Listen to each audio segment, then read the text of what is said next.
Welcome back to Sunrise City. Well, over the weekend, the spokesperson for the PDP presidential campaign organization did address the press, and he spoke about a certain letter which is being signed, and that's what we'll talk about now, though.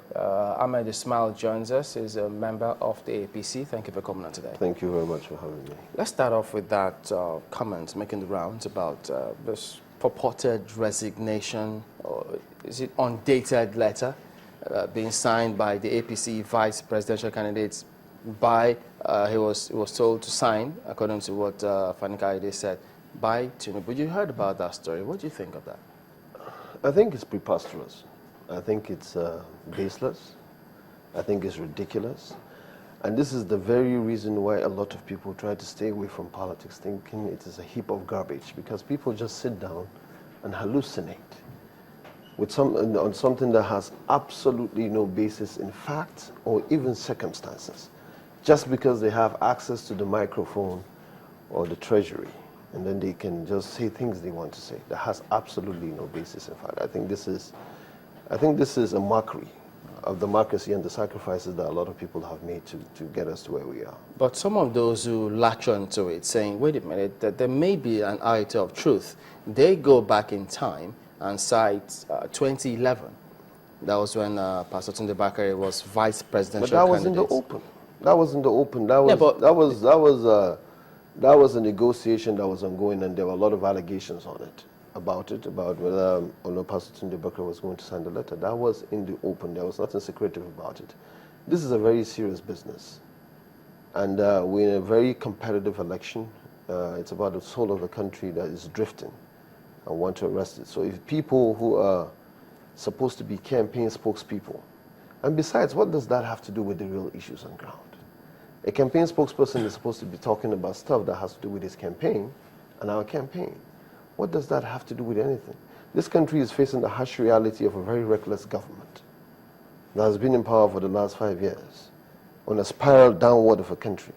And what they are talking about is a purported letter or not letter that is absolutely not in existence. Well, the thing is, that video, which Pastor Bakare spoke, he did admit that he refused to sign a resignation letter that would have seen him hand over his vice presidential position had General Buhari been successful in his presidential campaign in 2011.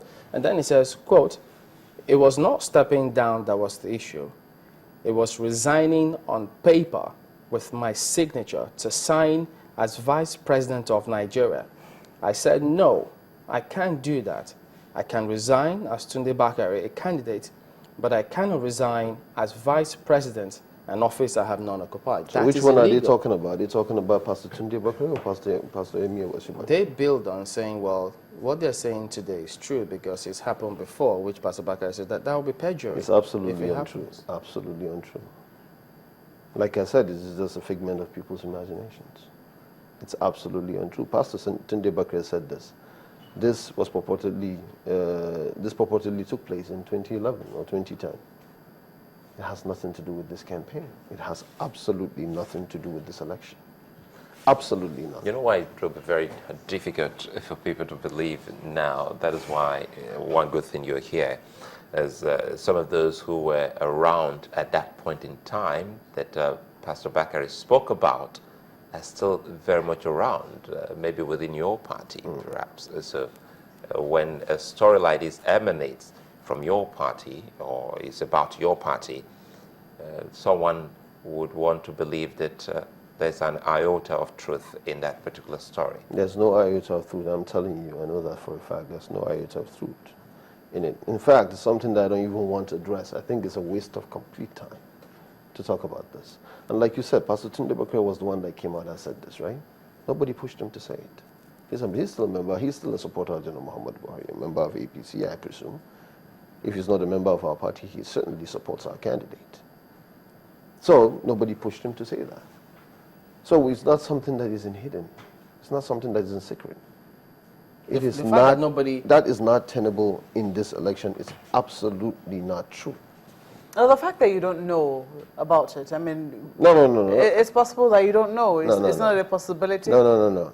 It is not in existence. That I know for a fact. How do you know that? Because I know. That's why I'm here, right? I'm a member of the party. Not all members of the party are privy Well, to I do everything know. that happens in the I'm party. privy to that, and I know for a fact that that is absolutely untrue. Did you know about this one in 2011? Yeah, well, I kind of knew about it. Kind of knew about the issue of the resignation and everything. I knew I was part of the circle that the conversation was ongoing.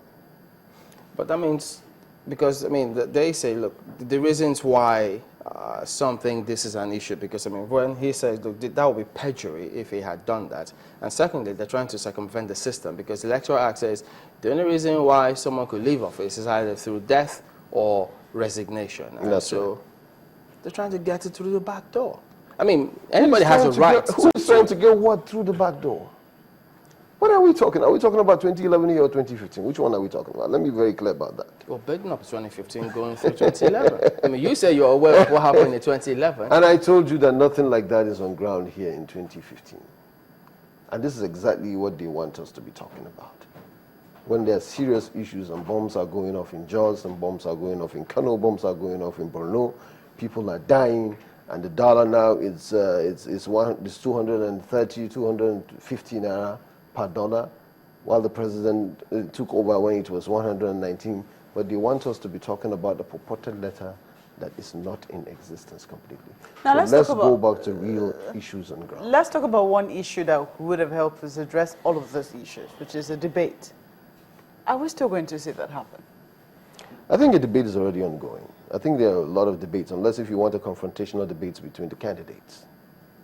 And let me tell you, let's even face the issue of this debate that everybody keeps talking about. General Muhammadu Buhari, let me take him in particular, started running for office for this presidency in 2003. He came out for debate. General Obasanjo of the PDP didn't come out for that, the first debate. He came out for debate. He showed up for debate in 2007 against President Erdogan. President Erdogan never showed up for that debate, the PDP candidate. He showed up for debate in 2011 with two other candidates of the ACN and the ANPP then, who are both now members of PDP. President Jonathan didn't show up for that debate. He showed up for the other debate, which some sort of his people kind of put together, and he showed up alone. So General Muhammadu Buhari as a person and as a candidate has a track record of showing up for debates when the PDP candidates simply refuse to show up for debates. And now he's saying like there are serious issues. And what is this debate all about? It's about answering questions and explaining your manifesto and your plans for the country. And he has been doing that at different forums, both at rallies, at different town hall meetings, and different speeches that he has given. So why is he not showing up for this last one? Nobody's showing up. When the circumstances are right, fine. When we're comfortable. When would they be right? I mean, we have. I don't know. Today's the second when we're March. comfortable. We're looking at the 28th. When we are comfortable, I believe, as far as I'm concerned, we're already debating. I've had a debate yesterday with PDP people about the manifesto of the party. And we're running on the same platform. Let me use your words. We want to see a confrontational debate. The two leading presidential candidates of the PC and the PDP on the same platform talking about Nigeria. I think that has been happening. If you're talking about the leading candidates now, then when the circumstances are right, I'm sure that will happen as well. The party will take that decision. The campaign organization will take that decision when they are comfortable. Is it comfortable to say it's a party decision that it's not a party decision, the there campaign organization. there wouldn't be a debate? No, the party has not outrightly, foreclosed that issue yet. And what about the campaign organization? You're a member of the campaign organization. It hasn't done that as well. We have not foreclosed that issue yet. We're still looking. Because right now, people are beginning to say, I mean, let me be more specific. The PDP was very categorical last week, I think through its publicity secretary, that your party's manifesto absolutely impossible to achieve under the circumstances. I'm glad they are reading our manifesto. We can't read theirs because I don't think they have any. They keep changing manifestos. I'm glad they are reading our manifestos. And because they think social investments and putting money back into the society is something that is impossible, not to us. Not when you block the leakages, not when you are not corrupt, not when you are not reckless. How? I mean, I think we've gone on and on about how we're going to block the leakages. If you've been listening to our town hall meetings, we've been saying how we're going to get it done. But you can't repeat it again. Leadership is quality. It's a quality. I keep saying that. It's not a position.